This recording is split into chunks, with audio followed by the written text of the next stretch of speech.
All right. Okay, guys. So today's date, October 17, 2018, and this is How the Frack We Got Here. I'm your host, the most Will Buchanan, and here on How the Frack We Got Here, we try to literally and figuratively take everything that's going on, especially in the most coming weeks, and also try to make sense of it all.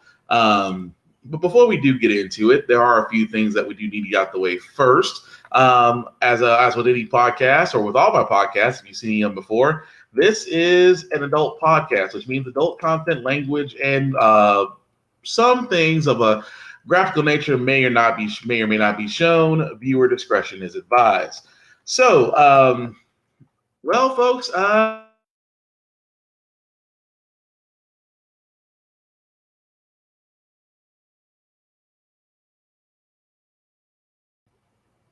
okay. So apparently, so we froze. And we froze already before we can even say the word Trump. So progress. Anyway, like I was saying before I got cut off, of course, viewer discretion advised for an adult-only podcast.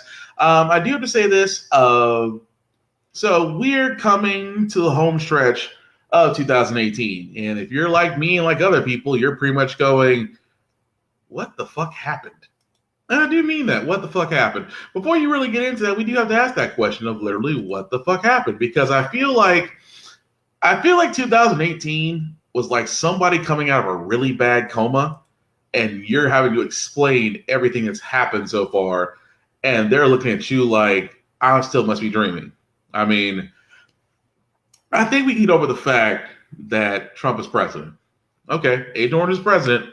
Even though it was Russian interference, even though it was pretty much lack of voter interest, it was pretty much watching Bernie Sanders get screwed over by the DNC to put Hillary Clinton in charge. And you think Hillary Clinton, for all her accomplishments and whatnot, should have been able to easily beat Donald Trump. But, shit happens. Now, it's kind of funny where ever since Agent Orange became president now, it's almost like, how in the world... It's almost like Trump every day looks at his Twitter page and goes, I'm going to outdo myself. But before we get in this whole, woe is me about Trump, I actually want to share some very interesting news. And if you're in Canada, you already know. But if you haven't known, here's the reason why they're celebrating. Of the U.S. border as Canada becomes only the second nation in the world to legalize recreational marijuana after Uruguay. But some Americans are concerned that the U.S. is missing out on big money by not following suit. And Senator Ron Wyden of Oregon agrees, issuing a statement that reads in part, quote, now that our neighbor to the north is opening its legal cannabis market, the longer we delay, the longer we miss out on a potentially significant economic opportunity for Oregon and other states across the country. Currently, 9 U.S. states and Washington, D.C. legalized use of recreational pot, while more than 30 have approved medical marijuana, with California being America's largest legal market. Even so, marijuana remains illegal under U.S. federal law. Which means you can't use the banking system in the United States for any money having to do with marijuana, which makes it a cash business, which causes all sorts of problems. In Canada, that's not a problem. Let's go to Stephanie Gosk, who's live in a lineup in Montreal. Are you any closer to the front, or have you stepped out? I actually stepped out, Ali, to give you a sense of just how long this line is. You can see behind me it is stretching probably 2 or 3 city blocks. And now I'm just going to walk a little bit to give you an idea. The people who are already up here have already waited about 2 hours. They definitely have another couple hours to go before they're going to get to the front of the line. This is actually a physical embodiment of those profits and that money that you were talking about the United States losing out on right here on the streets in Canada. One of the reasons, though, that this line is as long as it is that there aren't really that many stores opening up today in Canada. There is a website that people are using to buy marijuana. But here in Quebec, just one of 10 provinces and 3 territories in the country, there are 10 stores. British Columbia just has 1. Ottawa, the province, has none. So people that are there have to go onto the website. Some say that actually this rollout is sort of as understated as the Canadians themselves. By the way, I'm still walking. We've gotten to the corner of the street and we're going to make this turn. It's a little dicey because there are lots of people. I'm going to ask my cameraman, Ronnie, if you could just pan down the street and show, you can see that flag for the province hanging there. That's actually the front of the store. Wow. Guys. That's amazing. Now, look, from an economic perspective, what's the advantage to Canada doing this? How important is this to Canada's economy? Well, you're talking about roughly $8 billion to the Canadian economy, but there's also this other promise, and that other promise is the potential that perhaps a legal market opens up in the United States. Let's say the United States years down the road decides to legalize it nationally. Well, you have these companies that are staking out their claims in the market that would be able to come in, and there's actually an historic example of this during Prohibition in the U.S. in the 1920s. There were Canadian alcohol companies, because it was legal in this country, like Seagram's, that were able to kind of corner the market. They're still huge brands in the alcohol business as a result of it. So that's definitely something that you're going to hear a lot of marijuana industry leaders in the U.S. talk about, guys. All right, Stephanie, thank you. All right, Stephanie Goss. So pretty much from there, as you can get the idea, you Canadians if you Canadians were not some of the nicest, welcoming folks now, you guys are going to just be whoo. And again, they do bring out a very specific point. It's just that Canada's overall GDP is going to increase. Now, it could be 8 billion, it could be 80 billion. But I have been saying this since I've come to the conclusion, marijuana is not a drug. It's a plant. Now, I've said this on many different other podcasts. I've said it under many other friends' podcasts, and of course, including my own. I don't consider marijuana any type of gateway drug. Not like Oxycontin, Percocet, the legal so-called narcotic drugs they try to give you that you can overdose on and die, those. But marijuana as itself the cannabis plant has many, many applications, not just medicinal. It could be used to actually do a different type of biofuel. It can be used for crops. It can be used for clothing. There's so many applications with that plant that can be taken advantage of.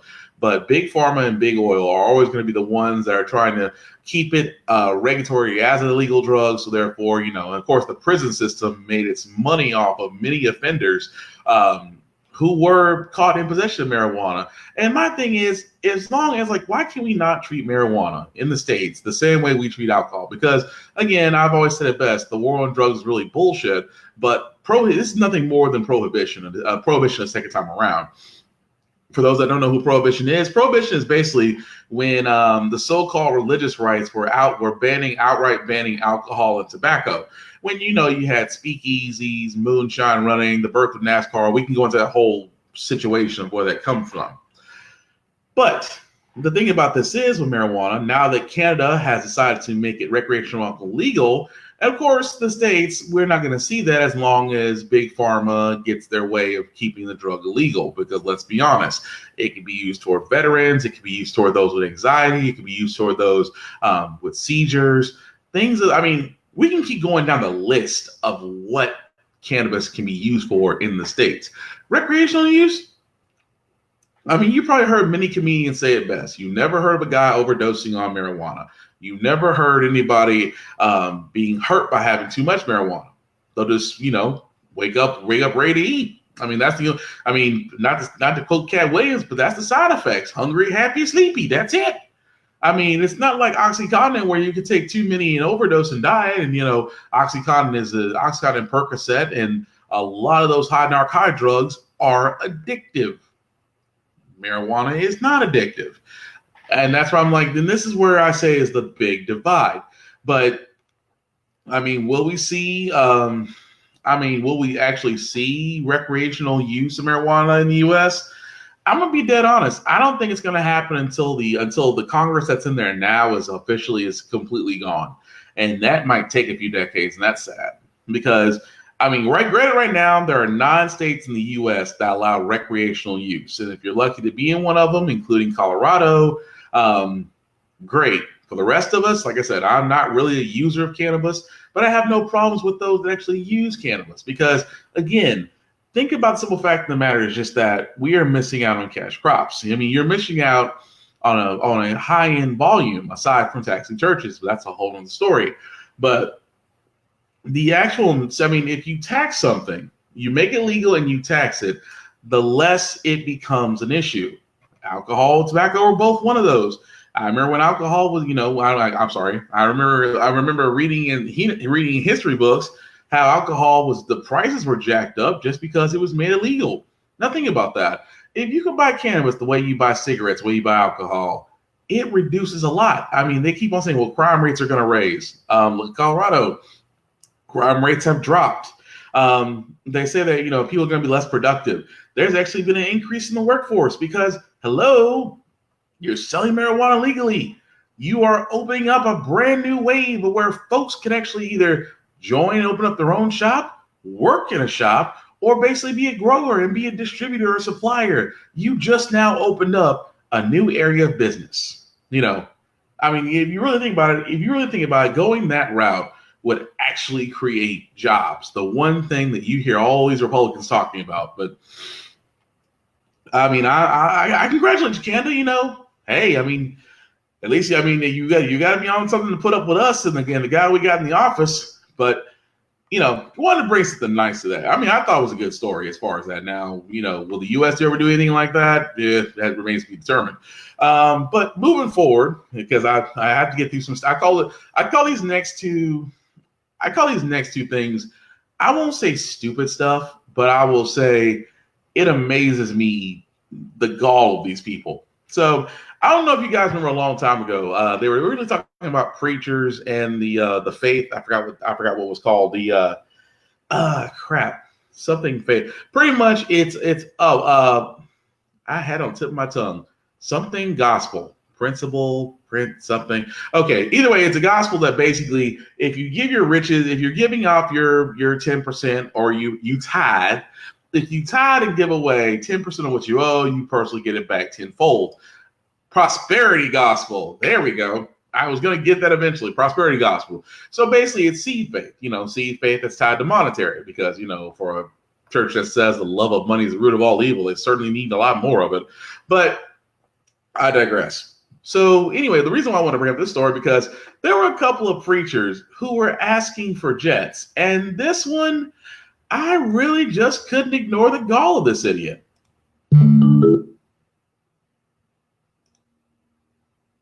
Come on. We're believing God for a brand new Falcon 7X so we can go anywhere in the world one stop. I really believe that if Jesus was physically on the earth today, he wouldn't be riding a donkey. Think about that for a minute. He'd be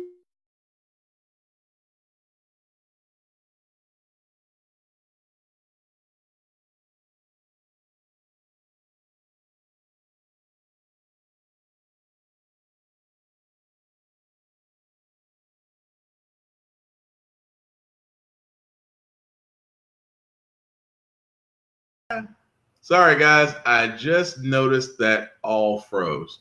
I apologize. I just noticed that. Give me 1 second. We're going to try to reload that again because I really want you guys to hear this. I mean, to give you a synopsis of it, this guy is a preacher at some church that, might as well be his cash cow.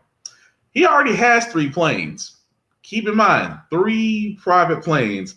And now he's asking for 1 more. But listen to his logical reasoning makes no sense.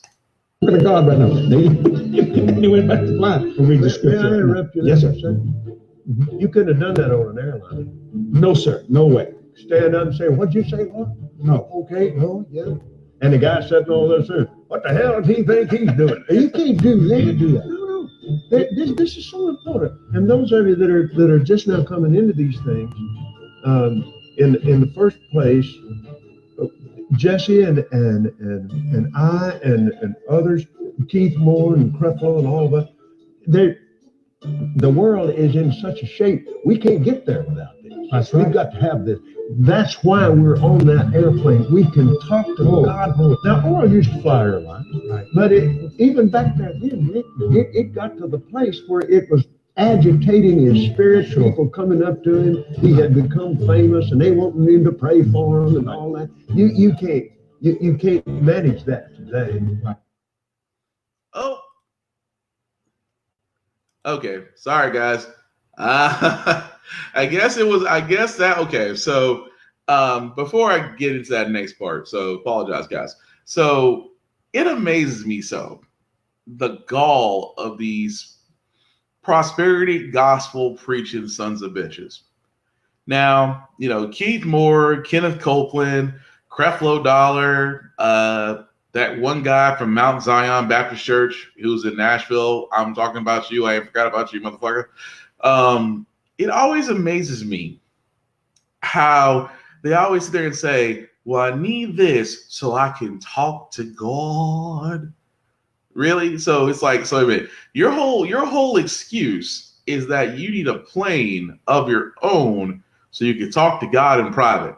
Why not just sit there and say that you want a plane of your own because you don't want to be around the same people you're fleecing? I mean, I mean, if you're gonna be a pimp, at least be an honest pimp. Do us that favor. I mean, be an honest pimp. I mean, there's no point. That's why I said I don't really, and not to get too into the religious part because I'm sorry, I was raised up. Ooh, I apparently can't talk today. I was raised in Church of Christ, so I see the prosperity gospel being preached, and this is my honest opinion. I don't believe in it just because anything that's actually tied to money is a hustle. I mean, if you really want to go by the Bible, Jesus kicked a few people out of his church for doing taxes. So Jesus was people kicking out of his church for money, and people try to explain to me, well, the monetary part is because of giving. I'm like, no, it doesn't make any sense to me. Again, it's a big ass hustle because your churches are franchises and safe havens and tax-free shelters. And like George Carlin said it best, if we tax the churches, we could wipe out the national debt overnight. I mean, literally off the Vatican alone. And I still believe it to this day. And I'm sorry, if you, for all you churches out there that choose to put your 2 cents in the political world, yes, you should pay the price of admission just like the rest of us. Because how dare a preacher going to sit there with 3 planes and ask for a 4th one and sit there and say, will God provide this plane to me? No, you pretty much hustled your flock. Plain and simple, a vehicle to travel about God. I said, so Southwest wasn't good for you? So Delta, Frontier, Southwest, JetBlue, American Airlines, they ain't shit now? Okay, so when God comes out with his own airline, y'all let me know. But that was one. I mean, I had to get that out because every time I see a pastor or preacher have the gall to ask for something like that with the utmost confidence, reminds me of one. It always makes me wonder, what if Agent Orange ever became a preacher? Would people go to his church? I'm just saying. But the other thing that actually caught my attention this week was this, about T.I. and his video. And, well, I'll let you be the judge of it. Trump's team is now going after rapper T.I. for mocking the First Lady in a racy new music video. T.I. shared the video on Twitter, and it features a Melania lookalike stripping inside the Oval Office. The woman is wearing a jacket that reads, "I really don't care, do you?" Remember the First Lady wore a jacket with those words over the summer. So let's go to Kate Bennett. She's our White House reporter who covers all things First Lady. And so with regard to this, video in the Oval Office, what is the First Lady's response? So the First Lady spokeswoman on Friday called the video disgusting and called for a hashtag boycott TI. Today, I spoke to her again, the First Lady's communications director, and she even elaborated furthermore on this. Like it or not, I'm going to read what she said to me, a new statement. Like it or not, she is the First Lady, and this is the White House. It's disrespectful and disgusting to portray her this way simply because of politics. These kinds of vulgar attacks only further the divisiveness and bias in our country. It needs to stop. And, certainly, Brooke, this is a free country. There is freedom of speech. This is obviously an artist, and T.I. is a rapper. But at the same time, You know, on the other side, it is the First Lady of the United States. She is being depicted in a way that is lewd in the Oval Office. Certainly, she has faced her fair share of critics for her life as a model before she became First Lady. It seems as though this is an interesting day to be discussing this as well, considering the president's comments this morning about Stormy Daniels. You know, women are coming to Stormy Daniels' defense for being called horse-faced by the president. You know, this is sort of a somewhat similar situation of the First Lady being depicted in a way that is also unflattering, but it's also a free speech moment. So there are all sorts of sides getting into this argument. Mm-hmm. Well, how can I put this in so many ways? Melania Trump, I'm sorry, I call her the first hostage. Because I can't call the First Lady, I call the first hostage. Because there was a meme out a long time ago where it sat there and said, when all you wanted was a baby daddy to get taken care of, and you wound up being the First Lady of the United States. Melania Trump, how can I put this in so many words? Bitch, sit down and shut the fuck up. Because you have nude pics when you were a model that were out there, and you've let them fly. You've had a jacket on that says, I really don't care, do you? And you sat there and brushed off so many questions about your goddamn jacket, and you just sat there and told us to deal with it. But you're going to sit there and tell me the one time you're depicted in a black man's video about dancing around in nothing but heels, and you're sitting here saying, I'm offended. I'm offended. How dare you, T.I.? And the real funny part about it is, it wasn't even you that said it. It was your fucking office. Your office said that you were offended. Let me repeat that. The office of the First Lady said she was offended. How do I take you seriously? I mean, granted, you're the side piece that got married because he cheated on you with wife number 3, but I'm supposed to take you serious when you got half naked pics out there for the world to see? Anybody with a Google search can find them, but you get mad about the simple fact of the matter is that you get depicted on a music video. Oh, it is a shame how the First Lady should be depicted in such a lewd way. I wonder who else had that issue. Oh, right. You know, it's amazing how no one said anything about Michelle Obama being projected as an ape. She's been depicted as a chimp. She was recently depicted as a chimp by a GOP senator that's running for office, and I don't see y'all saying shit about that. I don't see you saying shit about the New Yorker where they had her comicalized as a terrorist while her husband was dressed up in African garb. I didn't see anybody in there saying anything about Michelle Obama when she was trying to step up and actually be an outspoken black woman, but y'all were too busy saying that she doesn't look like a woman, but she looks like a man. But I'm supposed to join the white lady because she got depicted in the music video. Bitch. I don't usually say bitch a lot, but I say bitch in this character. Bitch. And today, Sophia, the hypocrisy of these Europeans. Yes, it is white privilege. That is white privilege to a T. White privilege is playing the victim when the rules suit you, but playing judgment when the rules are suited against you. That is white privilege. I'm not worried about Melania Trump because Melania Trump's Be Best campaign is really bullshit, because if you really think about it, she keeps on talking about online bullying and everybody goes to her and says, you're married to it. I'm like, you are married to the bully because we know he's the bully. Remember that inaugural address, Melania? Remember when he was about to give that presidential address? He gave you that Ike Turner look and you shut the fuck up? I'm just saying, we all saw it. You sat there and you was like, ah, ha, ha, ha, ha. He gave that stern look. He was like, this. I'm sorry. The only 2 places I've ever seen that happen is a pimp, is a pimp straightening out one of his associates, and somebody who knows the bread is buttered. That seems to be it. And also at the same time, and thank you, Vaughn, you beat me right to it. Yeah. Let a woman on Trump's bad side, she gets called horseface or Pocahontas. And yet Melania is silent. But yet she's dancing in front of a black man, she gets offended. Yeah, that's not racist. But again, this is why I say the whole thing about the First Lady, about Agent Orange, is honestly bullshit. I mean, the whole thing about T.I., I give it to T.I. I actually congratulate T.I. because he was one of the first ones to call out sunken Ye. And by Ye, I mean Kanye, because Kanye at this point, it's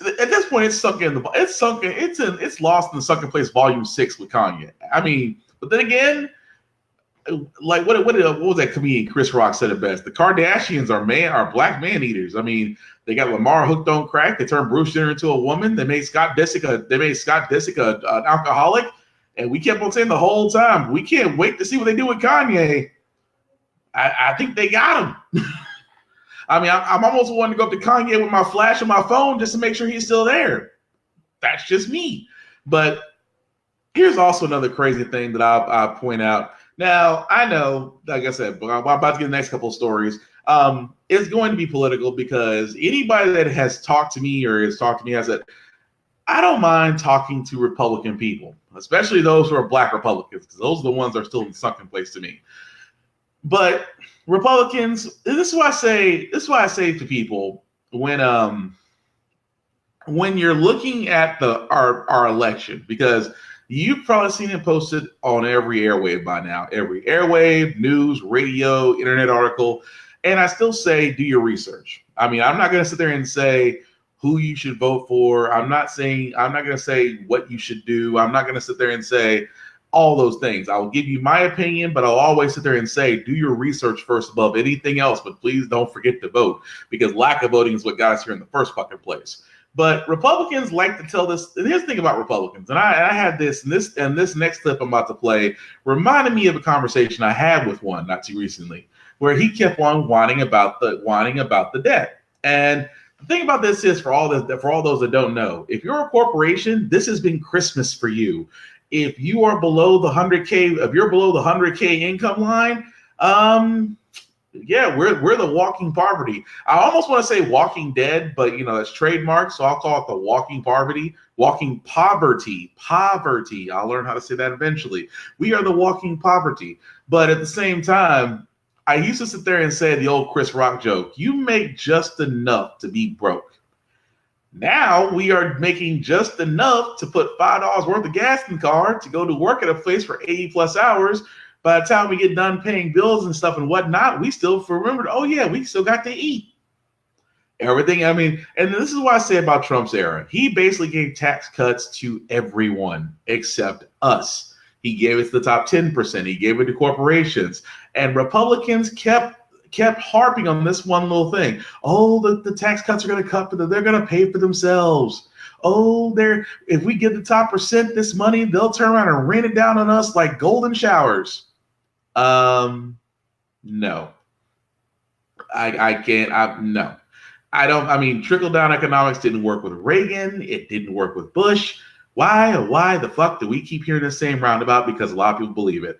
Sadiq, liberals and conservatives aim to eradicate you, and I think you meant to say, and there is only a difference on how they go about it. Yeah, I will say it goes down. I will say this before I play this clip about that. I will say to a point to where I've always sat there and said it best, information itself is truth. Now, if you can back up your truth with cooperating sources, then of course, you're getting it from several different areas. Now, I'm not saying that the media out there doesn't always turn it to a certain narrative, to direct to a certain point, to invoke a certain response. It happens. Look at Fox News. And I will be honest, I will look at CNN, because CNN for the longest time, before Trump became president, blasted Trump all the time. Trump didn't have to pay for airtime. They were pretty much giving it to him. And then when he sat there and I'm not going to say he outright dissed CNN, but he pretty much burned them like an ex-girlfriend. And that's why I try to be very careful about, when I'm doing these podcasts, is yes, I'm going to give my opinion, but I'm also going to state that whatever you do, out of all of what I've said, always go back and do the research. Always go back and find the truth. Don't ever take anything for face value, because if you do, sometimes, like I said, that's how narratives get started. That's how narratives get followed. So I can't say they aim to eradicate you, but I do say that they do try to persuade you, and at the same time, they stop you from actually validating whether or not what is true and what is false. So I get what you're saying on that, but I still say above all else, always do your own research, because at that point, if you get called out on it, you get checked on it, you can sit there and say, hey, these are the sources I went to. But going back to that, as far as about the America's debt, because yeah, we're in debt. We're actually about because of what's happened, we are now higher than what we should be.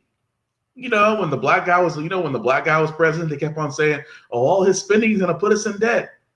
Actually, no, he knocked close to about $56 billion off the national debt. But guess who knocked up 171 in less than 2 years? Agent Orange. And here is Turtle Guy trying to explain how they're going to cut it. If it plays. I have to ask you about the national debt. $21 trillion. The deficit, $779 billion. Some predicting that could reach $1 trillion in 2019. What's going on with the debt? It's very disturbing, and it's driven by the three big entitlement programs that are very popular: Medicare, Social Security, and Medicaid. That's 70% of what we spend every year. The subject we were just discussing, the funding of the government, is about 30% of what we spend. There's been a bipartisan reluctance to tackle entitlement changes because of the popularity of those programs. Hopefully, at some point here, we'll get serious about this. We haven't been yet. Okay, so basically, Turtle Man, I call him Turtle Man, Senate Majority Leader Mitch McConnell, which if you're in Kentucky, I really hope y'all vote this motherfucker out. But he, along with Paul Ryan and a lot of the GOP, want to go after the biggest surplus we have in the U.S., which are Social Security, Medicare, and Medicaid. Now, let me stress this off, because I am so tired of having folks refer to these as entitlements. These are not entitlements. These are programs. These are programs that assist you as you get older. You pay into Social Security all your life, so when you reach the Social Security retirement age, you can claim it and get paid the benefits for what you paid into. Because the way the system is set up, we are basically paying into a system that has and please, people, don't get this wrong about this, because this is another thing that where they like to confuse. Social Security has a surplus. They're not broke. They're actually close. They're actually well over $50 trillion. But because of that, I mean, that's the reason why they're able to pay out no matter what. If the government shut down, all that crap, Social Security along with Medicare and Medicaid.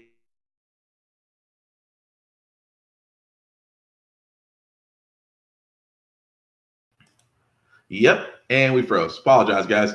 So those areas that McConnell talks about, and that's what honestly bugs me, because the ones he talks about are the ones that I honestly. Then this goes back to what I was just saying, Sadiq. And Sadiq, I apologize if I'm not pronouncing. I mean, I see your name. I hope I'm pronouncing it right. If I'm not, please let me know. And if I didn't, I sincerely apologize. But these Republicans want so bad to cut these programs, because now they have to pay for the tax plan for the tax gift that they've given to corporations and everybody else but us. And now they realize, oh shit, this isn't paying. Because a lot of these tax breaks that have happened, I don't think you got, I mean, if you've noticed that a lot of manufacturing plants have shut down, shipped their jobs overseas, but they collected the tax money and paid the shareholders. Train was one of them, which was actually an air conditioning company, the same company that Donald Trump himself actually visited and sat there and said, "Oh, you guys will not lose your jobs. I'm going to work it out. I'm the greatest negotiator. I know it because I said it. I'll make sure of it." And what wound up happening? Well, basically that plant shut down. That plant shut down. Its workers will now be looking for new jobs. But where do those jobs go? Overseas. Where the actual profits from tax cuts goes to? Shareholders and executives, top 1%. Sears, also another one. Sears just filed for bankruptcy. Sears was actually considered a Fortune 500 company, now filed for bankruptcy. Again, jobs have been shipped overseas, so American workers are out of work, but the company itself, as far as the shareholders, are still getting paid because of the tax laws. I was gonna say Amazon. Amazon himself, Jeff Bezos, the richest person in America, who literally makes 300K a day. But yet his workers, granted, now that a recent story said that now the Amazon workers will get pay is getting bumped up to $15 an hour. So that's at least progress. But beforehand, his workers are getting paid for shit under unfathomable conditions. The thing of what I'm saying is just that this whole entire tax plan, when Republicans put this shit out, never works. They always do Reaganomics. And what I mean by Reaganomics is Ronald Reagan was the first one to basically raise taxes 8 times in his presidency. But he also gave tax breaks to the 1%. Now, what wound up happening with that? The U.S. economy went to a downturn. The stock market actually took decades to recover. It wasn't up until his replacement, the next president, actually raised taxes on the rich, actually gave tax breaks to the middle and lower class, and therefore that respun the economy. So what do we get from that? We basically get that at this moment, if we're going to have Medicare, Social Security, and things of that nature, we have to make sure that these idiots are being honest. Number one, they're not entitlements. They're not. They're programs that you've paid into ever since you started working. Number two, the only entitlement there is that you are entitled to them and that they should be there for you because that is your money. Because if that's not going to be there for you, then I want you to cut my check for my amount of Social Security that I've paid into this shindig ever since I started working. I would like to have that amount back since you're going to take it from me. But the thing of what I'm going to say about that is just that, and now Republicans, I know Republican fans are going to probably reach out to me later on because you always do. The thing about this is just that the trickle-down economics isn't working. The tax cuts that you put in are dangerous. They're actually losing jobs. Jobs themselves are going over to areas where the labor is cheap because they don't have to worry about paying the workers and safety conditions. At the same time, in this current climate, the only thing that is rising is corporate profits. Wages across the board have not risen in 2 years. And that average, I remember when Agent Warren sat there and said, oh, well, you're going to get a bump up in pay. Not unless you're above the 100K line. Only the ones that are seeing increases in their paychecks are the ones that make 5 figures or more. Everybody else, you probably saw $1. I wish I could joke about that, but that's true. You probably saw $1 in your paycheck.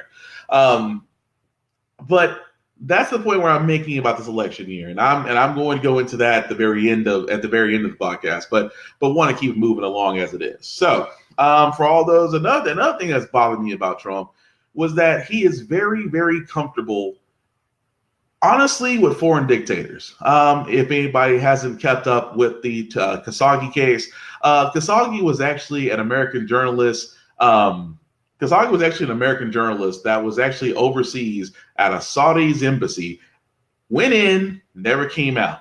Earlier today, they did finally admit that he was actually killed. He was actually killed, and the Saudis are not claiming to know why. So the thing that has bothered me the most is how Agent Orange is handling this. So the next 3 videos are basically going to be about what's happening with this right now. So just bear with me as we go through them.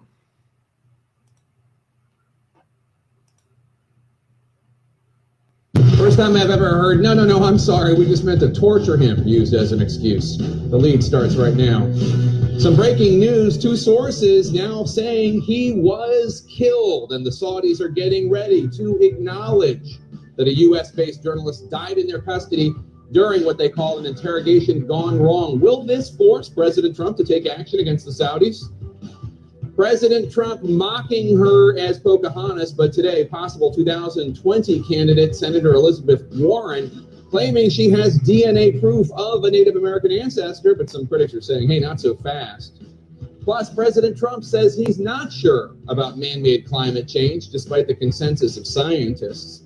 Maybe if the EPA didn't keep getting rid of scientists, he'd have a better idea of what's really going on. This is CNN Breaking News. Welcome to The Lead. I'm Jake Tapper. We begin with breaking news in the world lead and the disappearance of Washington Post journalist Jamal Khashoggi Two sources now telling CNN that the Saudi government is preparing to admit that Khashoggi was indeed killed in their custody after he entered the Saudi Arabian consulate in Istanbul, Turkey, almost 2 weeks ago and never came back out. This news coming just hours after President Trump said he believed the Saudi king's denial of any knowledge of the disappearance. The king firmly denied any knowledge of it. He didn't really know. CNN chief international correspondent Clarissa Ward is bringing us this story. She's in Ankara, Turkey, with the new reporting. Clarissa, so am I to understand the Saudis are planning to claim this was A, rogue, and B, a botched operation?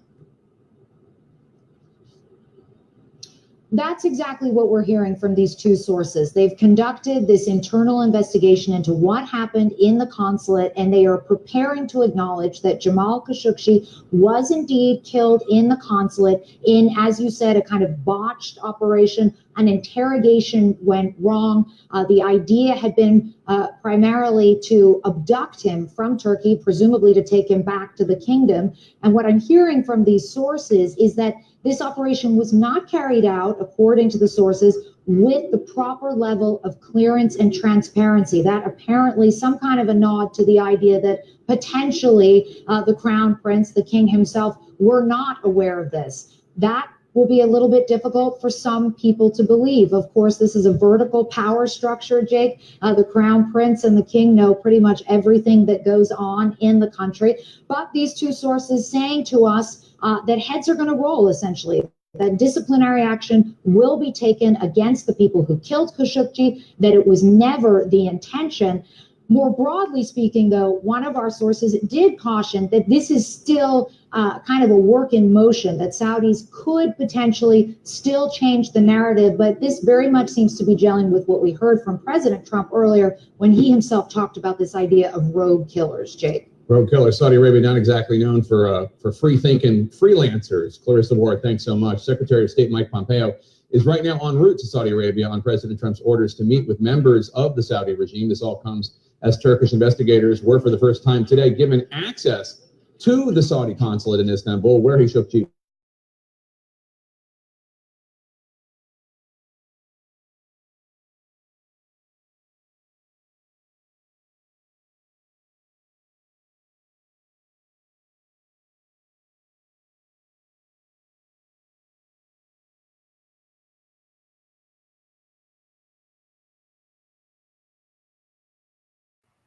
All right, sorry about that. So yeah, me trying to say the truth. The next thing you know, it's pretty much acting up again. Okay, so that was the first part that I wanted to show. The first part I wanted to show basically was that yes, with Jamal Khashoggi being killed, and the simple fact of the matter is that they sat there and said that this was a botched attempt. This botched attempt, which I honestly is bullshit. That was an assassination waiting to happen, and they got caught. What did you say, Sadiq? Oh, wow, you said a lot. I apologize. I missed all that. But this is common sense. Why would he help poor people? Well, it's Agent Orange. He's not going to help anybody. He will still sell them weapons to kill innocent people. So glad you mentioned that, because that's exactly what the next part I was going to go into. And this part was a little disturbing, to say the least. So let me play this one, because if they don't say it, it's pretty much going to, it kind of makes me cringe. And then again, this is Donald Trump and his fascination with dictators. And the king of Saudi Arabia is a dictator. Let's just be honest about that. He's a dictator sitting on the largest deposition of oil, because Saudi Arabia is the number 2 oil supplier of the United States. So here's what I should say, said or did, because the Secretary of State went to actually go meet with him. Saudi Arabia's king and crown prince. Overnight, Pompeo told reporters the Saudis promised to figure out what happened to Jamal Khashoggi. They told me they were going to conduct a thorough, complete, transparent investigation. They made a commitment to hold anyone connected to any wrongdoing that may be found accountable for that, whether they are a senior officer or official. They promised accountability. Including a member of the royal family? They made no exceptions to who they would hold accountable. Yeah. 3 sources tell CNN that a Saudi team sent to interrogate and possibly abduct Khashoggi from Istanbul was organized by a high-ranking officer in the main Saudi intelligence service. international diplomatic editor Nick Robertson live this morning outside the Saudi consulate in Istanbul, in front of that very door where we last saw Khashoggi 2 weeks ago. Nick, good morning. A mountain of evidence here. It seems a very large mountain, Dave. What we understand from several sources is that it was a senior intelligence figure close to Mohammed bin Salman, the crown prince, the man essential single-handedly in control of Saudi Arabia right now, who organized what the Turkish officials, according to hit squad, to come here to Turkey. And what Turkish officials have briefed CNN about is that Jamal Khashoggi was in fact dismembered in the consulate shortly after he went into the consulate. But what we understand about this so-called hit team, according to Turkish officials, the sources, Saudi sources, say that it isn't clear if the team came here to rendition him, but they may have injected him with tranquilizers and somehow that went wrong. And one of the sources says that maybe this wasn't authorized by Prince Mohammed bin Salman. That isn't clear. It doesn't pass the sniff test here in Turkey, because what Turkish investigators are finding is they're getting obstruction essentially from the Saudis. When their investigators went into the consulate the night before last, a lot of it had been painted over, we were told, and a cleaning team had gone in moments after it was announced that the investigators would be headed there in a couple of hours. And then, on top of that, when the investigators went to the Consul General's house yesterday, a couple of hours before they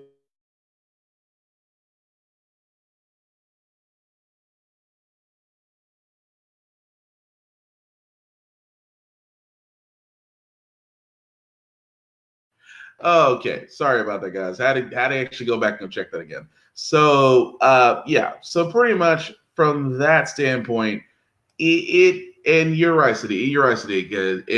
It should tell you that their government's corrupt, because yeah, I mean our government has been selling weapons. I mean they've put dictators in place. They have taken dictators out of power. They've armed rebels from here to the Middle East, from here to Vietnam, honestly, South Korea, and Saudi Arabia is no different.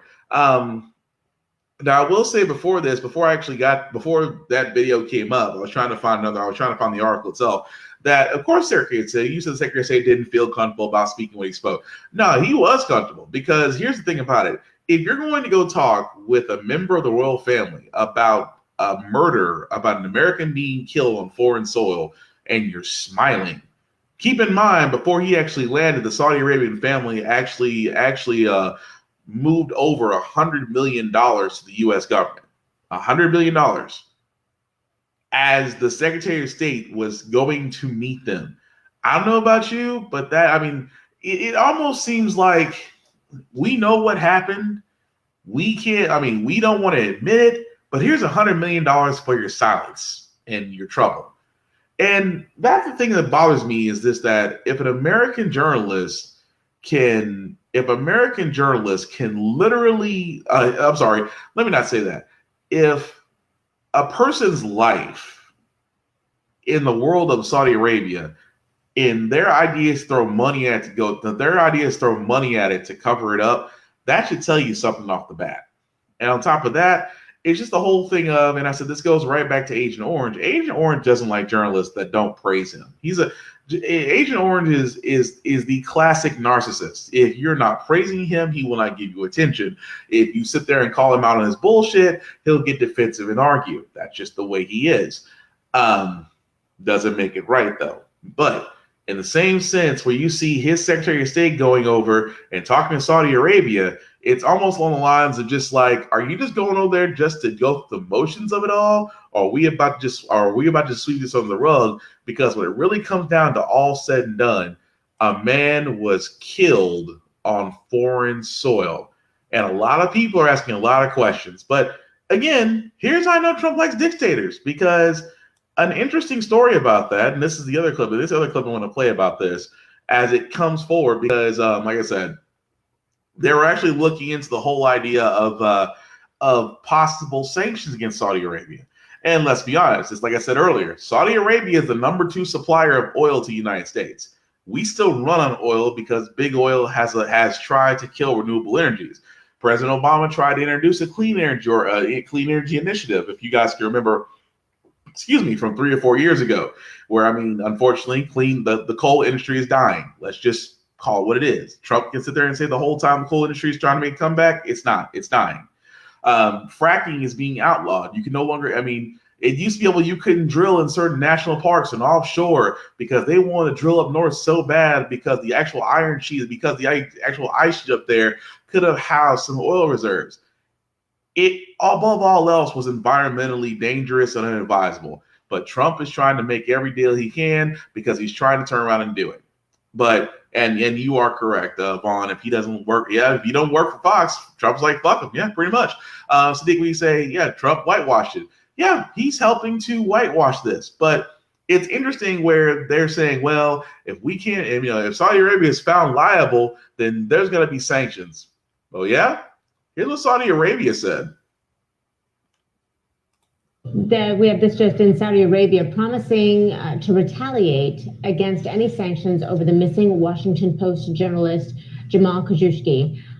Turkey has claimed Saudi Arabia was involved in his disappearance, remember? CNN international diplomatic editor Nick Robertson is live outside the consulate there in Istanbul. This is more than just a denial and a rejection. It is a now, if you hit me, I will hit you back.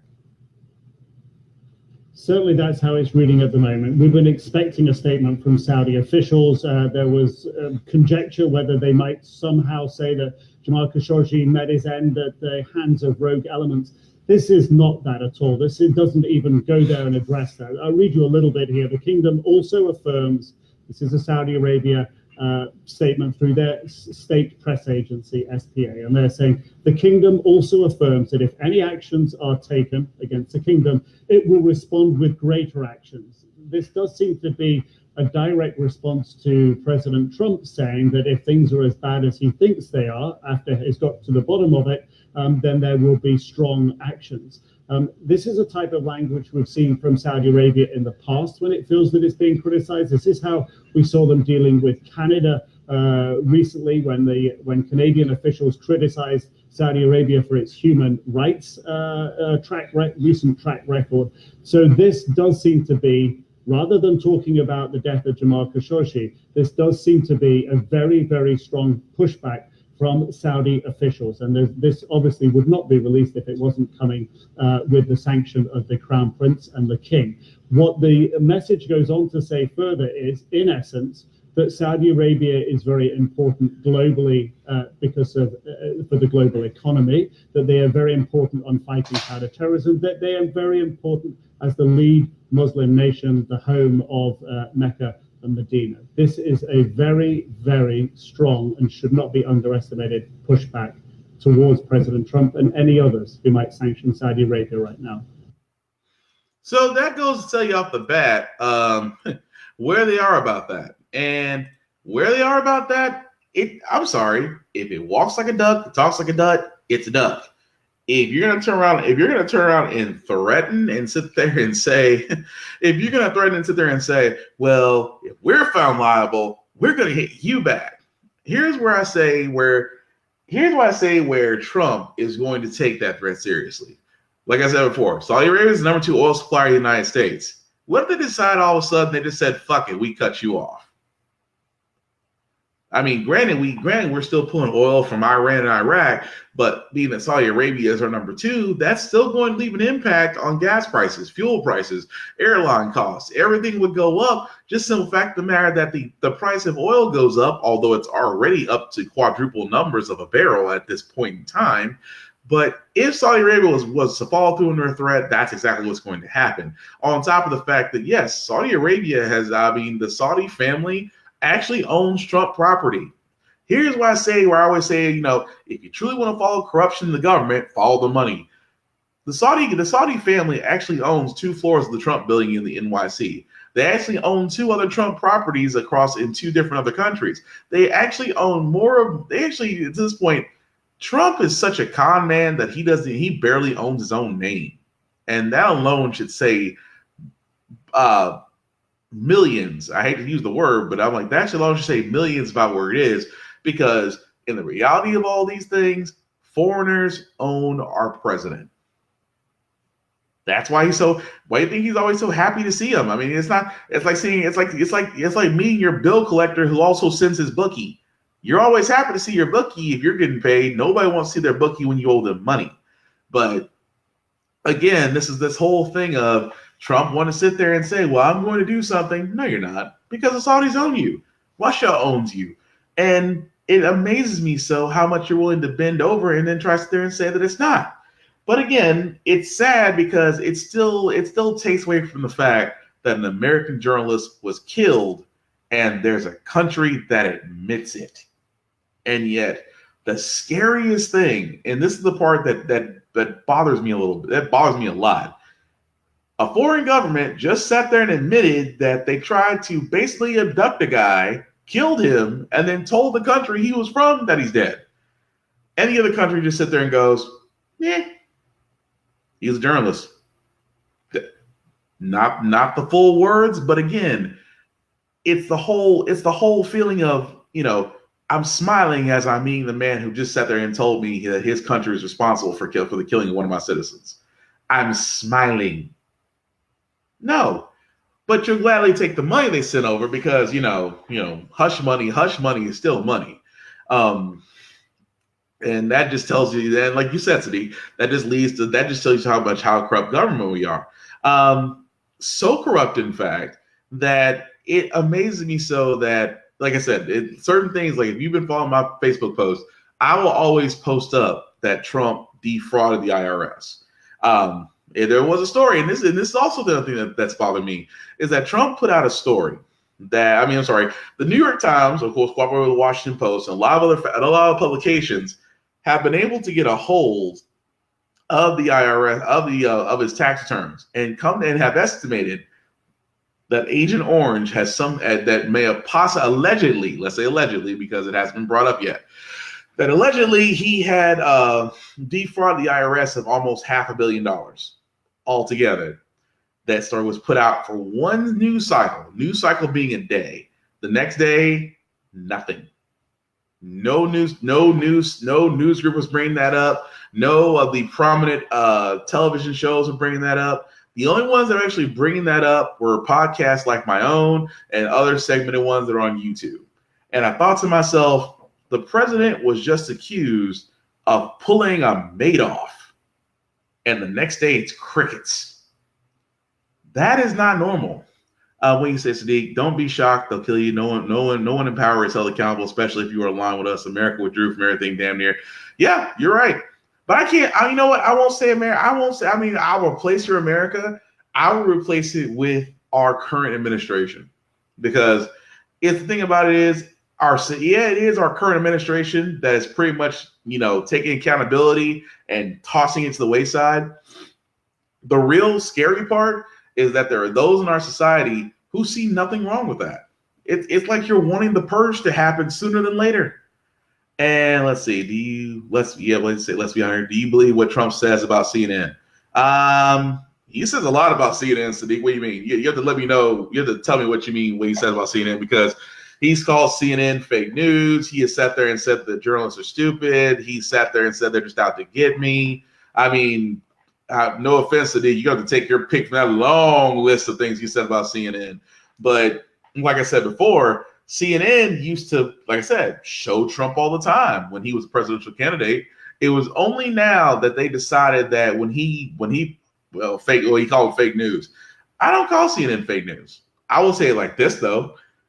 The one thing that always annoyed me about CNN was before he became president.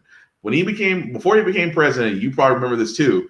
It's just that they aired Trump so many fucking times that it's almost the point like they were just advertising his candidacy on his behalf, and they never pushed it. It's like and the thing about it is, though, they showed so much of Trump that he was never pushed. It was all those grandstanding. It was this conning. It was, well, I know more. I have a plan to beat ISIS in 60 days. I can get the national debt down. In 1 year. He kept on bullshit promise after bullshit promise after bullshit promise. But nobody on CNN, I don't know, and I could argue this. I could argue that maybe there was some creative direction at CNN that said that, we can't push him, or it could be the fact they just chose not to push him. Kind of a little column A, a little column B. But it wasn't up until they got burned by Trump that all of a sudden CNN's like, okay, we just gonna be up in your ass. So that's why I say I can't call them fake news, because I hate the term. I hate the term fake news. I hate the term alternative facts, because truth is truth. Whether you agree with it or whether you don't agree with it, it's there. It should be out. It should be truth. The truth is informing. Fake news and alternative facts and that type of bullshit always dissuades, but it never informs. It just dissuades from the fact. But if you inform people about that, then again, that's one of those things where it just annoys me so, where it's just like it became its own existence. Over the simple fact of the matter is that we used to have accountability. Do you think accountability existed for our government before Trump? Honestly, yes. Let me be very clear about that answer, because I believe Barack Obama tried. Now, here's the thing about that, because yes, I will be a little bit impartial to the first black man to be ever elected president. Yes, I will be a little impartial because the man was fighting a Congress that did not want to work with him. I will also be impartial to the fact of the matter is that on two fronts, he was still fighting a war left over by a president. He was still fighting at the time a recession that was left by the president. He was still fighting an 8% unemployment. He was still fighting a lot of things on a lot of different fronts. But he owned it. That was the one thing that I took away from him. He owned it. He never sat. I mean, granted, until he got out of when he got out of being president, he got honest. But at the same time, as president, he owned it. Now, as far as the rest of the government goes, hell no. I don't trust Republicans, and there's actually a lot of Democrats I don't trust. I don't trust Republicans because they're bought by corporations. I don't trust Democrats because I don't trust a lot of Democrats because they'll just say anything to get votes. You don't stand for something. The Republicans at least stand for money. Democrats don't stand for shit as long as they get some votes. And there's not enough independents there's not enough independent candidates out there to actually make an impact to where people go, okay, I don't have to go Democrat or Republican. I can go independent, or I can go Green Party. And a lot of people really don't know that there are other parties out there besides the Democratic and Republican. But those are the ones that pump the most money into politics, so their candidates are the main ones getting heard. I can go into a whole different other subject about, the fact that when we allowed lobbying and money into our politics and our Congress, that was the ultimate corruption. Because at that point, whoever had the biggest paycheck wins. Whoever had the biggest checkbook wins. The thing about it is, at the turn of the century, when Citizens United got ruled in favor of those groups that wanted to remain private while donating, that opened the floodgates to what we got now. It wasn't as bad then as it is now, but until we actually outlaw lobbying, number one, outlaw money in politics, number two, and actually allow more than just those two candidates, then again, that's when things are going to change. What do you say, Sadiq? So you think Obama actually had the power we perceived him to have? I think, for the simple fact of the matter is, that man was fighting an uphill battle. Because here's the thing that I say about that. About that question. It's just simple fact of the matter is just that President when Obama was president, he tried. He honestly tried. But like I said before, you're fighting a big ass opposition where, because of the checks and balance system that we have, a lot of people, and I'll be honest, a lot of people are under the impression that President Obama could just walk on in, wave a wand or a hand, and immediately check get changed. Not realizing that, yes, there is a check and balance. The executive branch has to answer to the legislative branch. Legislative branch has to answer to the judicial branch. The Congress has to answer the president, and the Congress has to be checked by the president. There has to be that type of system put in place to ensure that basically the whole idea of checks and balances was to ensure that not one group had power over the other. That's how it was supposed to go. The problem is just that when you they never did that when that checks and balance system actually came into place, it never took into consideration that the House and the Senate can be owned by owned by the same party. And if you have the House and Senate owned by the same party, and you have a president that's a Democrat, and you have the other two houses that are Republican,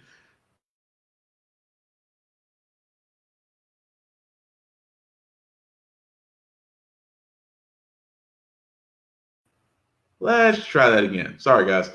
We had froze for a second there, so I apologize. But to answer your question, Steve, it's one of those. But to answer your question, I will sit there and say the man, he went in there with an honest expectation. A lot of people went in there with a misrepresentation of what he was able to do. I mean, he did accomplish a lot. Do not get me wrong. He accomplished a lot given the circumstances. But I think a lot of people really misunderstood the abilities that he had going in because they thought that he had more than what he did. So that's why everybody's like, well, Obama didn't do shit for me. He didn't do this and this and that. I'm like, you're expecting one man who was elected president against a Congress that was already against him. You're not going to get shit done with a Congress whose main job was to obstruct everything that you did. So of course it's going to look. So of course in that case it'll be like he can only do what he can. What do you say, Vaughn? Has there ever been a time when money and politics didn't go hand in hand? Actually, yes. If you want to, I mean, if we go back historically, the only time money ever didn't get involved, actually, when the first, let me take that back. The first instances of lobbying and money in politics was actually around the Roaring 20s, because that's when prohibition was big. Money, untaxed money was flowing everywhere. And that point is where Teamster unions and everything of that nature started putting candidates first, because those candidates will be in their favor wherever they wanted to.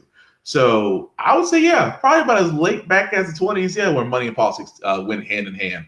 But I would sit there and say the cycle has to be broken, because at this point, this is not a democracy. This is an oligarchy acting as a democracy, and that's the problem. But like I said before, it's like I was saying about half these people. You know, Congress shouldn't be able to vote for their own pay raises. Congress should not be paid for life after they leave the office. Congress should not get the type of Medicare, the type of health care coverage that we have to pay for, because we're too busy trying to pay for ours. But again, this is all stuff they decide. That's not democracy. That's an oligarchy. That is them saying, doing what they do best, because who's going to stop them? I mean, aside from us voting them in, there's nothing actually stopping them from that. And that's the things that have to change. If they don't change, then that's the problem. And that's why we keep repeating the same cycle over and over again each election. It's just simple fact of the matter is just that nothing changes, because too many people are not understanding the implications of why we do these elections. But actually, let me keep going first, guys. I mean, thank you, Sadiq, for the questions. Thank you, Mom, for the questions too. I didn't mean to get too deep into that. But let me actually get to the last couple of clips I have here. And like I said, thank you guys for watching. And like I said, this is all interactive, as you can see from Sadiq and Vaughn talking to me. It's like, hey, I will talk to you as if you're right in front of me. So for all those that are watching live, and if you're watching this on the playback, you can still talk to me, because I'll still respond as if we're having a live conversation as it is. So I'm gonna call this next to last segment. We're gonna call this Donald Trump is full of shit. So I know for all y'all that are pretty going, yeah, we know Donald Trump's full of shit. Well, I wanted to bring this one up because this one to me pretty much explains Donald Trump. Mr. I have such a fantastic memory. I know the greatest words. I know all this shit. Anybody remember that he sat there and told Senator Warren that she could prove she was Native American, after calling her Pocahontas? If he could sit there and prove it. So this was actually the video that came forward, which I thought was very interesting.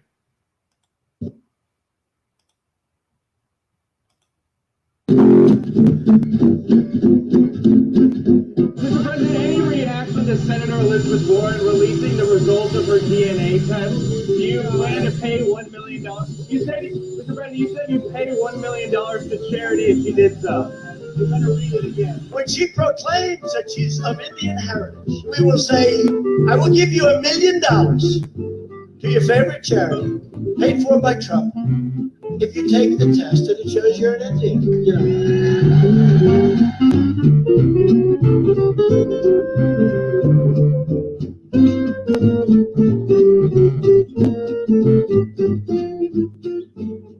In the Senator's genome, we did find 5 segments of Native American ancestry with very high confidence, where we believe the error rate is less than 1 in 1,000. Now, the president likes to call my mom a liar.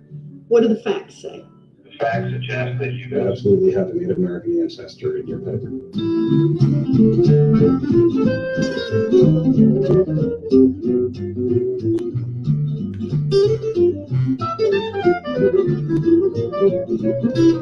Elizabeth Warren. Oh, I hope she runs. I hope she runs. Then we can finally get down to the fact as to whether or not she has Indian blood. I didn't say that. You better read it again. If Barack Obama opens up and gives his college records and applications, and if he gives his passport applications and records, I will give to a charity of his choice, Inner City Children in Chicago, American Cancer Society, AIDS research, anything he wants, a check immediately for $5 million. I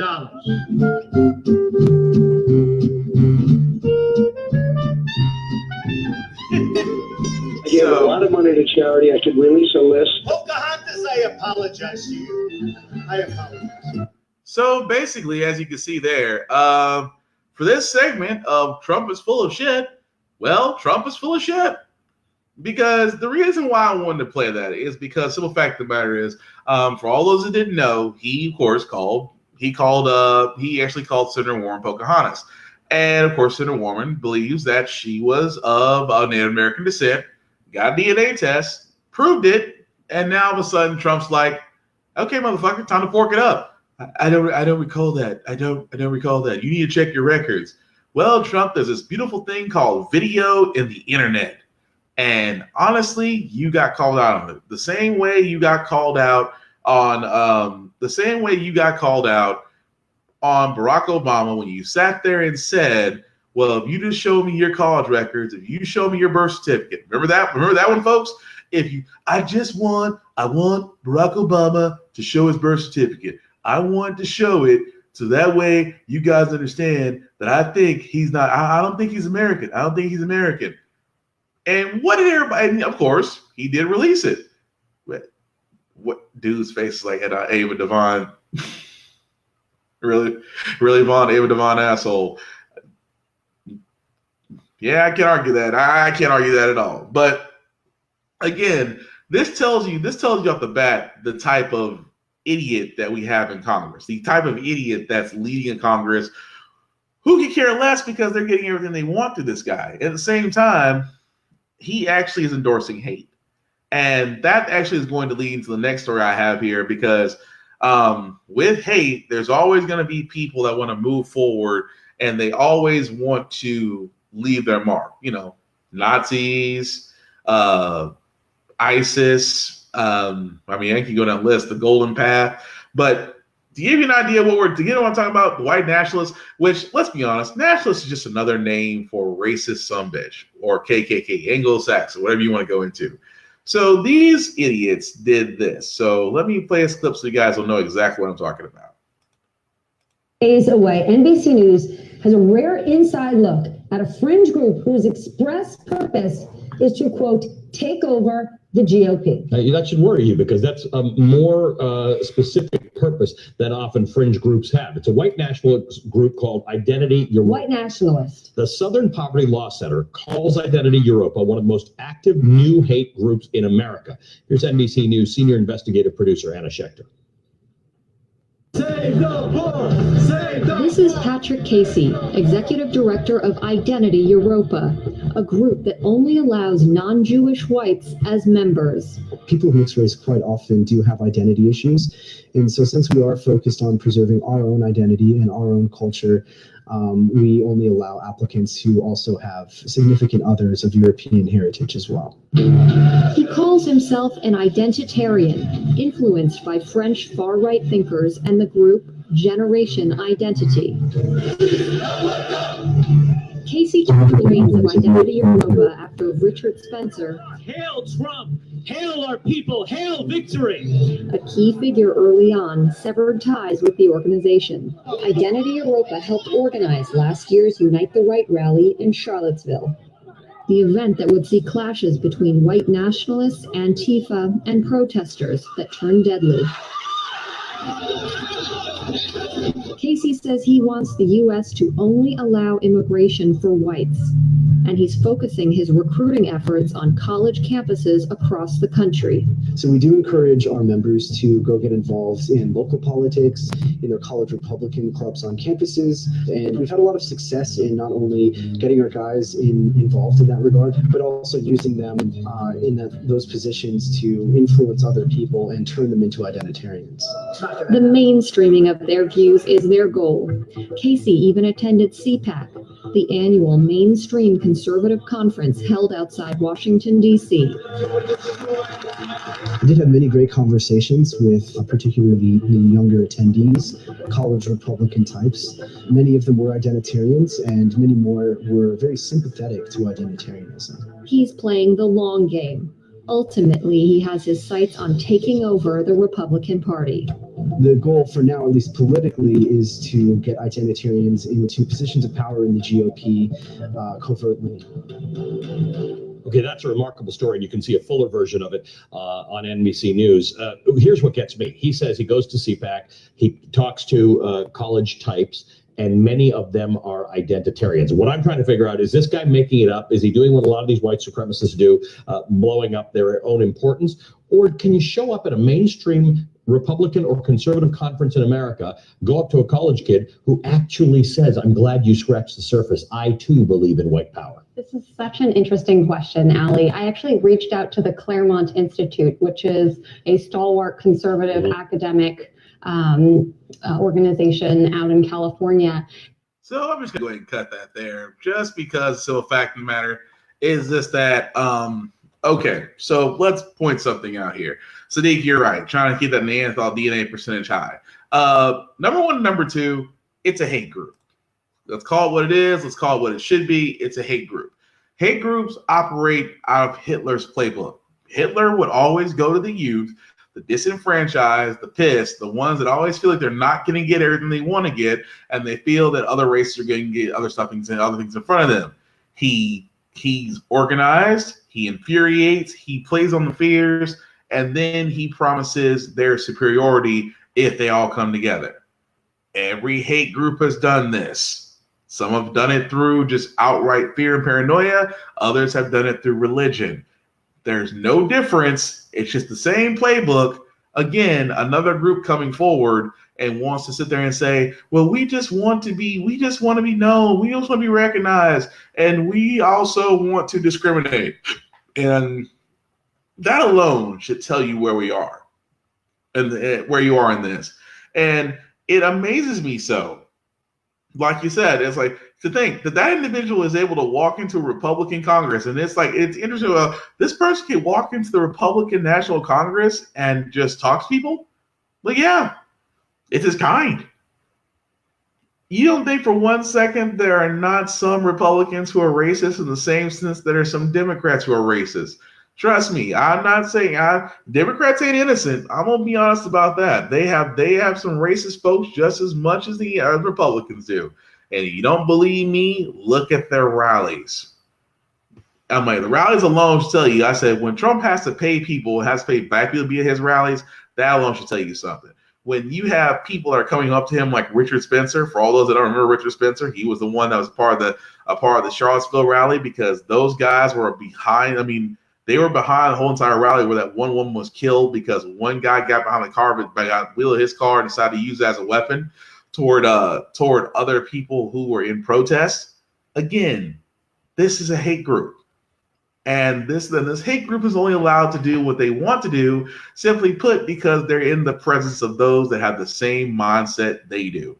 Shouldn't be surprised by that. But again, it's one of those things where I say it's better to be informed, especially in this sense that groups like that, that's only just one. There are hundreds out there. But this one is one to make national stage because they said it best. They want to influence higher areas to where they can have control. Why does that sound familiar? The KKK did the same thing in law enforcement. So, with that being said, that's one of those things where I said and this goes into the final video I want to show is what do you say, Vaughn? The mayhem of mayonnaise. Okay. What do you say? What do you say, Vaughn? Did Obama have rallies like Orange Ass Face?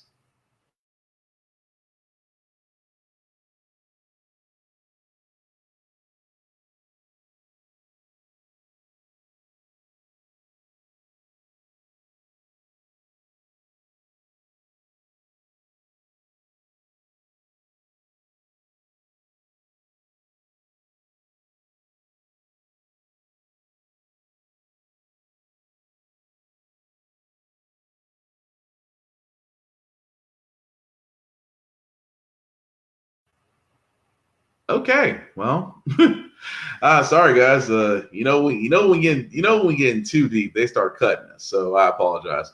So basically, when we realize that, well, to answer your question, Vaughn, about that, is the whole thing is just that when Obama did rallies, he tried to speak it from an area of diversity. That's the one thing I respect. He did it from the area of diversity. He didn't do it from an area of hatred, and that to me is where there's a big ass difference. Trump gets up there, he cons, he plays the crowd.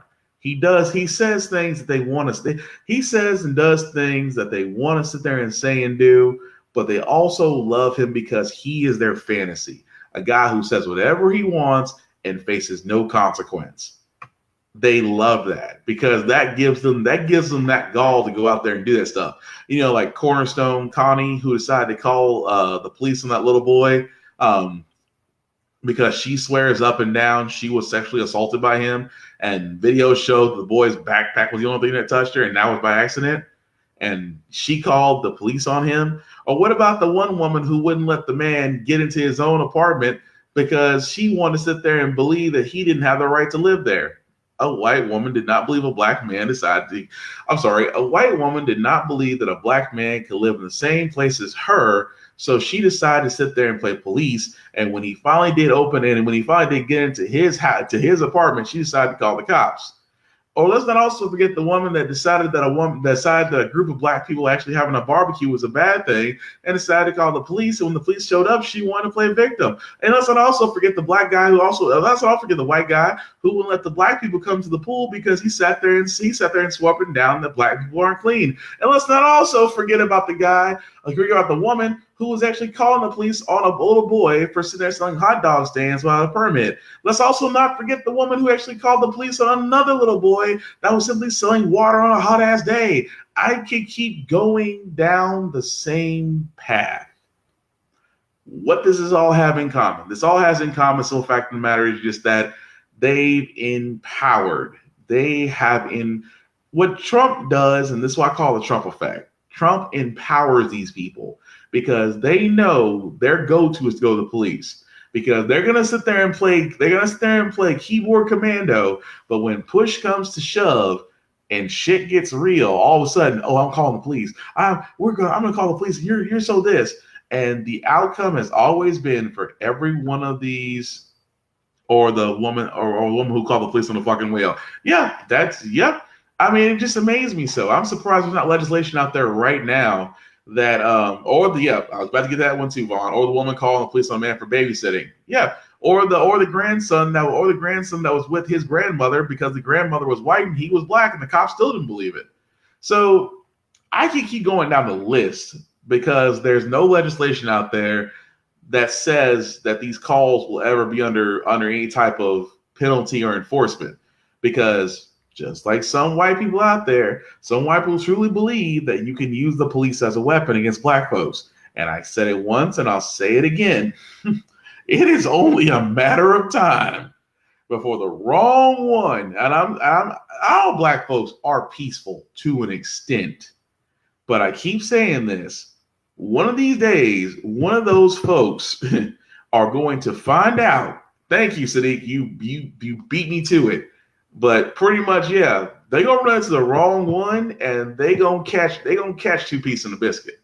And you're right, Sadiq. Some of them finding out that they're not Trump, though, they're getting immune from getting the smack stick out of them. Yeah, but it's just that whole thing of just what he has done is their fantasy, because you have yet to see Trump answer for anything he's done. So of course they're gonna feel empowered. The problem is Trump's got Secret Service. You ain't got no backup. So as I've usually told people, who feel bold enough to say some shit, don't let your president get your ass whooped. Pretty much. Oh, hey, BJ.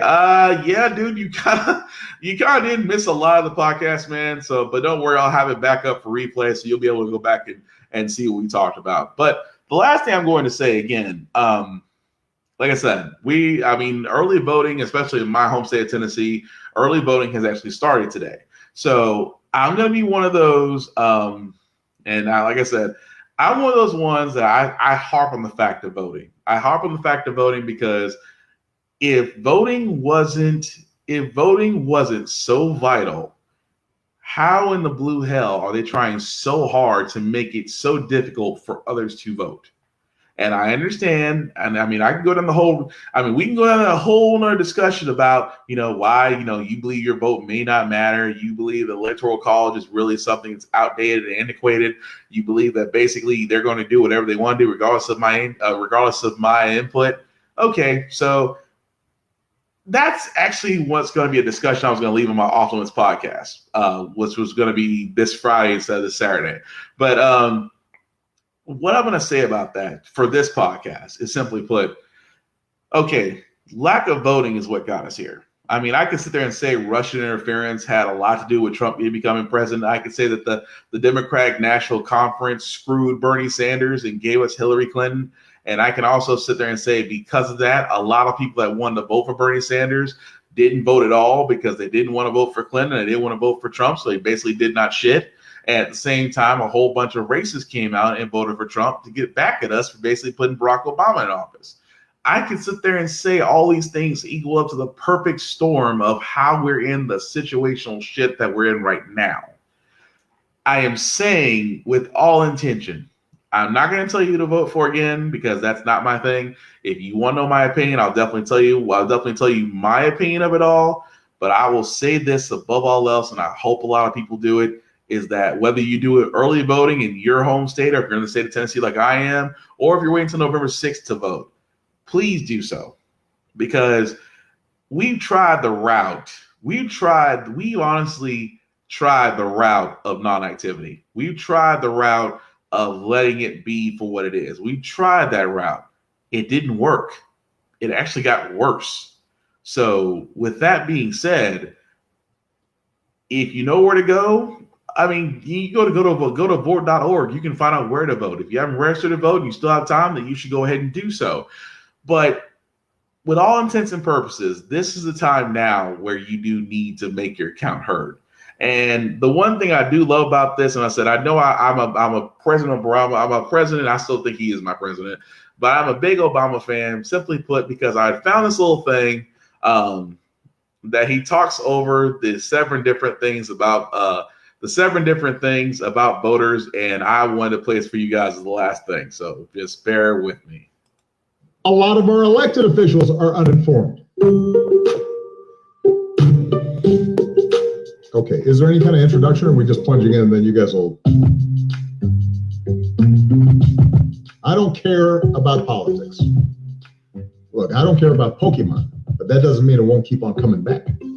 That's actually what people in power are betting on, that you'll check out, that you won't vote. And when you opt out, that's what allows other people to essentially fill that void. It allows them to do nothing about the things that you'd like to see government do.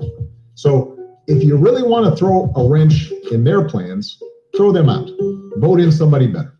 Next, why bother voting when I can't relate to the candidates?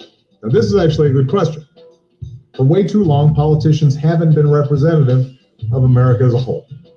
But that's changing this year. More women are running for office than ever before. More LGBT candidates are running for office. First-time candidates, young veterans of Iraq and Afghanistan, young leaders from across the political spectrum. So this year, more than any other year, you have the chance to change the face of politics so that it looks more like your own. You remember those hearings where members of Congress were asking Mark Zuckerberg questions like they'd never used the internet before? It's because they haven't. Here's your chance to vote for people who actually know what the internet is. My vote doesn't matter. Now, the last presidential election turned on fewer than 100,000 votes in 3 states. More people go to Coachella. Look, when it comes to something like Dancing with the Stars, people actually think their vote matters. But a vote in this November's election actually does matter. It could elect people who make our criminal justice system fair and your student loans easier to afford. And by the way, you wouldn't let your grandparents pick your playlist.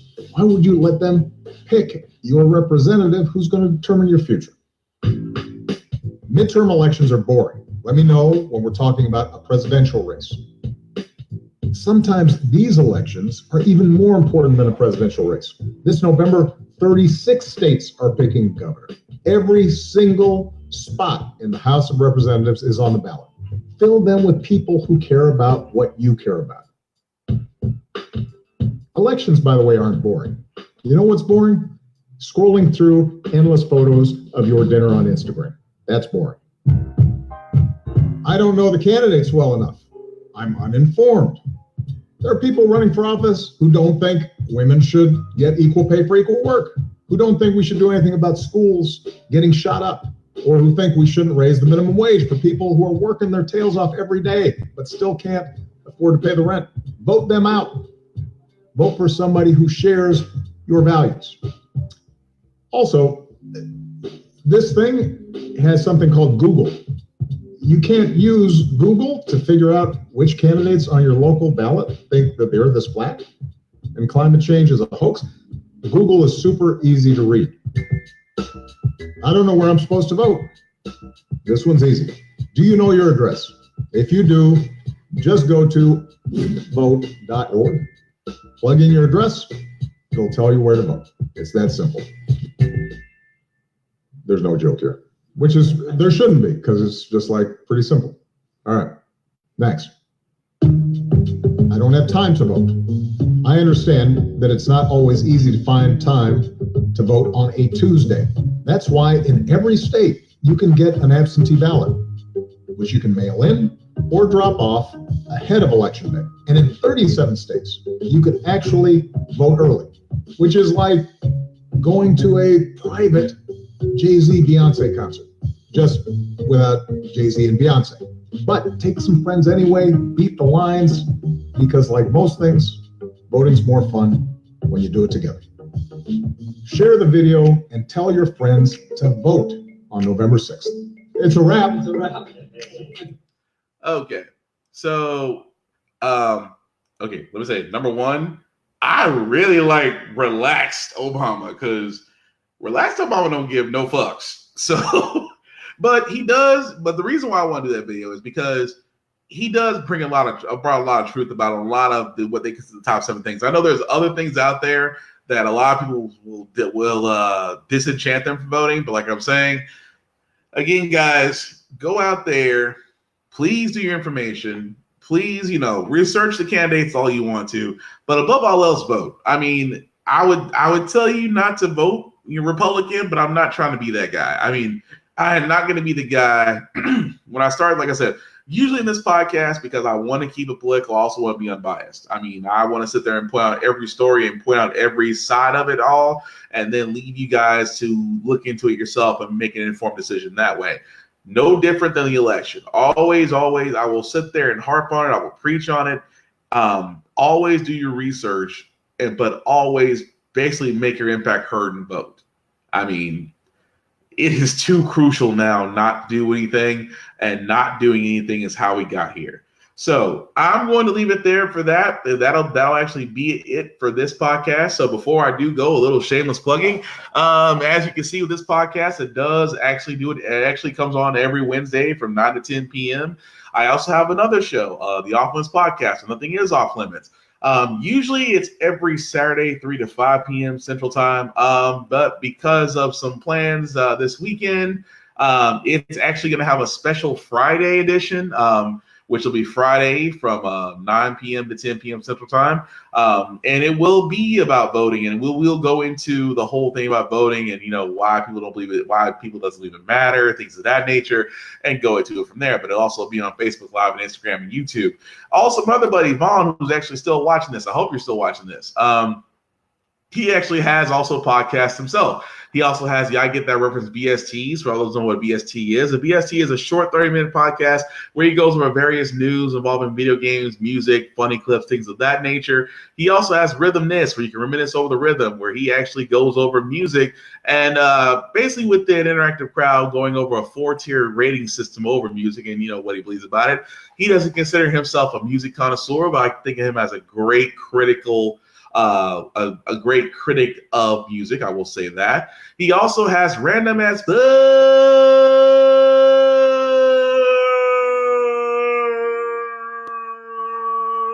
with Uncle Beezy. So Vaughn, feel free to use that sound clip I just gave you for that show. So Random as Fuck with Uncle Beezy is also an early morning show where he goes over just, anything that comes to his mind. So again, you have to ask him about the old man rapping in the booth. Thank you, Vaughn, for not playing that clip again. I can finally get that out of my head. I appreciate that. We also have our other good friend, Trace, who has the Bump Down, which Bump Down is also a musical podcast where he goes over what's hot, what's hot on the charts, what's not, what's happening on live scene on the indie ground and on the indie scene of that. And between him and Vaughn, they always seem to have very interesting conversations, very intelligent brothers. I do recommend for people to watch them as well. And all of our podcasts are available under the Facebook group I Get That Reference. And under the Facebook group I Get That Reference, it's I Get That Reference with an I, we always welcome everybody to join us. The only thing that we ask is you participate, which means that either you're posting something, liking something, throwing out a question, just respond to somebody. Basically, be social. It's all we ask you to be. And we say, Vaughn, this Rhythmness, you are going to, you keep talking about it. You slick like it. No, I want it out of my head. It's like that Baby Shark song. I need it out of my head. I don't want to hear about a wife, a girlfriend like he a kingpin. That dude barely looks like he's one Geritol away from just packing it in and going to the nursing home. He is not a kingpin. The only thing that's king about him is the size of the pins he's got on. Yes, I said it. And also, Vaughn, you're talking about Rhythmness. You'll be talking about T-Pain, Cannabis, Shy Grizzly, and Mario this morning.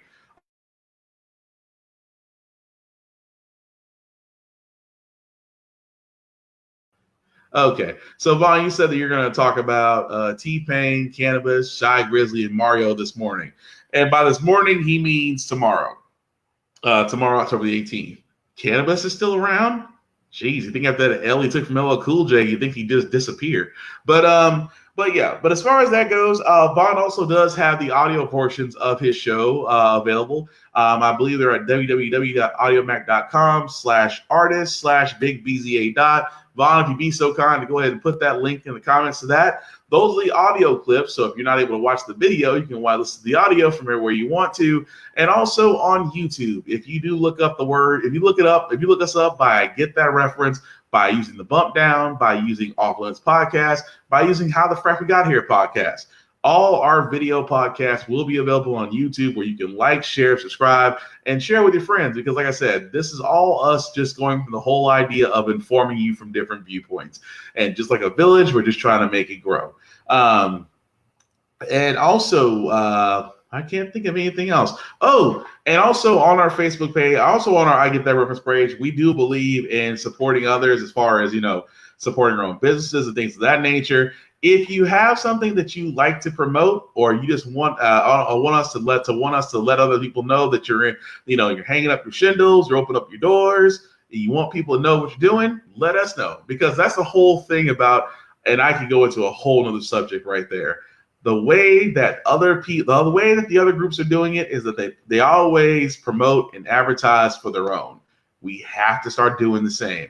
And we here at the I Get That Reference crew love doing that. So if you do have a business, or if you know somebody that has a business, or if you know somebody that's starting out and just trying to get their name out, just trying to get the name out there for other people to see, please let us know, because like I said, we're all about the fact of putting our dollar back into our own folks and then making that money tree grow.